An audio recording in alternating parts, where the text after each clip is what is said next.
दशा माता की चौथे दिन की व्रत कथा। एक गांव में एक साहूकार था। उसके 5 पुत्र और एक पुत्री थी। पांचों पुत्रों का विवाह हो चुका था और पुत्री का भी विवाह हो चुका था, परंतु पुत्री का गौना नहीं हुआ था। इस कारण वह अपने माता पिता के घर में रह रही थी। एक दिन साहूकार की पत्नी दशा माता का डोला ले रही थी। उसकी बहुओं ने भी डोरे लिए। बहुओं ने अपनी सास से पूछा, क्या ननद के लिए भी एक डोरा लेना है? सास ने कहा, हाँ। इस पर बहुओं ने कहा, उनकी तो विदाई होने वाली है, यदि व्रत से पहले विदा हो गई तो क्या होगा? सास ने कहा, मैं व्रत का सामान उसके साथ में रख दूंगी, वह अपने ससुराल में पूजा कर लेगी। ऐसा ही हुआ। उसके ससुराल से लेने उसका पति दूसरे दिन आ गया। माँ ने बेटी को विधि पूर्वक विदा किया और उसकी पालकी में पूजा का सारा सामान रखवा दिया।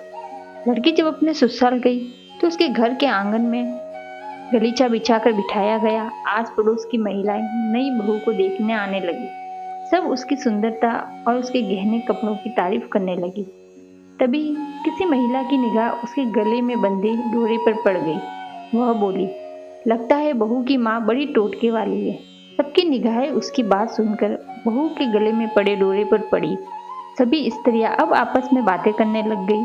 शाम को सास, नड़न, देवरानी, जिठानी, घर की सभी स्त्रियां भी उसी डोरे की चर्चा करने लगी और सब डोरे की निंदा करने लगी।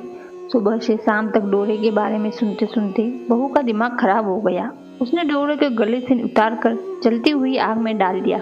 डोरे के जलते ही सारे घर में आग लग गई। घर में रखा सारा सामान, धन धान सब जल गया। सब आदमी अपने प्राण बचाकर घर से भागे। घर का सारा सामान जल गया था। घर में अब खाने को अन्न भी नहीं था और न पहनने के लिए वस्त्र थे। इसलिए दोनों पति पत्नी गांव को छोड़कर रोजगार खोजने के लिए चल दिए। वहां पीहर वालों ने सोचा कि उनकी बेटी उस आग में जलकर उनका सारा परिवार मर गया है। चलते चलते वे लड़की के पीहर में जा पहुंचे। लड़की ने अपने पति से कहा, तुम यहाँ बाहर चौंको और मैं कोई दूसरा काम ढूंढती हूँ। पत्नी का कहना मानकर वह बाहर झोंकने लगा और स्वयं एक कुएं पर जाकर बैठ गई। उस कुएं पर सारे गांव की स्त्रियां पानी भरने आया करती थी। उस लड़की की भाभियां उस कुएं पर पानी भरने आई, परंतु उन्होंने अपनी ननद को नहीं पहचाना। उन्होंने सोचा, ननद और उसका परिवार तो आग में जलकर मर गया। वे उससे बोली, तुम तो किसी भले घर की लड़की मालूम होती हो, कुछ काम करना चाहती हो तो बोलो। लड़की बोली, काम तो करूंगी, परंतु कोई नीच काम नहीं करूंगी। बड़ी भाभी बोली, तुम हमारे बच्चों की देखभाल करती रहना और हमारे घर से सीधा लेकर अपना भोजन बना लिया करना। लड़की इस काम के लिए राजी हो गई। लड़की की भाभी अपने घर आई और सास से बोली, कुएं पर एक अनाथ लड़की बैठी है, वो हमारे घर रहने और बच्चों की देखभाल करने को राजी हो गई है। आप कहो तो हम उसे घर में रख ले। सास ने कहा, क्यों नहीं, जरूर रखो, परंतु आपस में कलह मत करना। सब बहुएं राजी हो गई। वे वापस कुएं पर आई और उसे अपने घर ले आई। वो अपने भतीजे भतीजियों की देखभाल करने लगी और अपना जीवन निर्वाह करने लगी। एक दिन दशा माता का डोरा लेने का अवसर आया। सास के कहने पर सब बहुओं ने डोरा लिया। बहुओं ने सास से पूछा, क्या इस लड़की के लिए भी एक डोरा लेना है? सास ने कहा, हाँ। तो बहुओं ने कहा, इस प्रकार आपने ननद जी के लिए भी डोरा ले लिया था, परंतु पूजा से पहले ही उनकी विदाई हो गई। अब इस लड़की को डोरा दिलाना चाहती हो, यदि ये पूजा से पहले ही यहाँ से चली गई तो क्या होगा?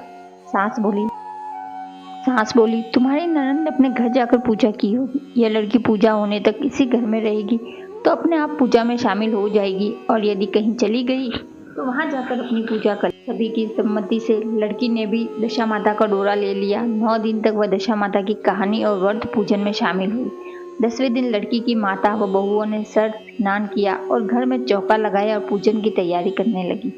लड़की बहुओं से बोली, यदि कोई पुराना कपड़ा मिल जाए तो मैं भी स्नान कर लूं। बहुओं ने अपनी सास से पूछकर अपनी ननद की साड़ी उस लड़की को दे दी।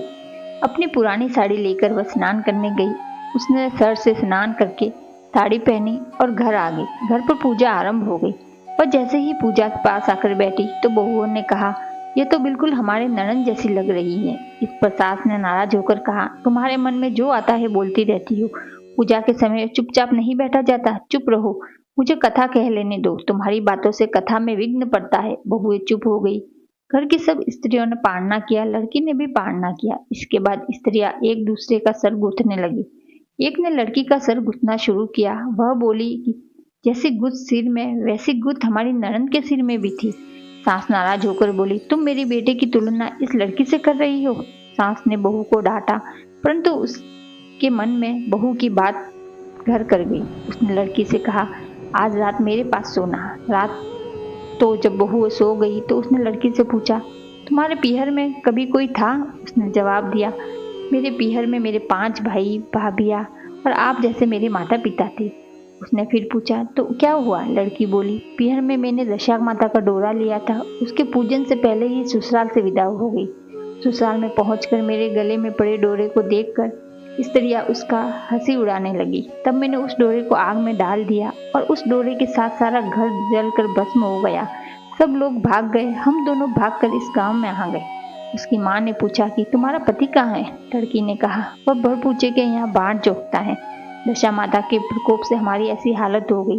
वह समझ गई कि यह लड़की कोई और नहीं, उसकी बेटी ही है। तब उसने अपने 5 बेटों को बुलाकर कहा, यह तुम्हारी छोटी बहन है। सवेरा होते ही माता के कहने पर 5 भाई भरपूचे के यहाँ से अपने बहनोई को लेकर आए। उसको स्नान कराया और अच्छे वस्त्र पहनाए। अच्छे वस्त्र पहनकर वह सुंदर साहूकार दिखाई देने लगा। वह कुछ दिन ससुराल में रहकर अपने घर चला गया। घर पहुंचकर उसने देखा सब लोग पहले की तरह सुखपूर्वक रह रहे हैं। इसके बाद वह ससुराल आया और पत्नी को विदा कर ले आया।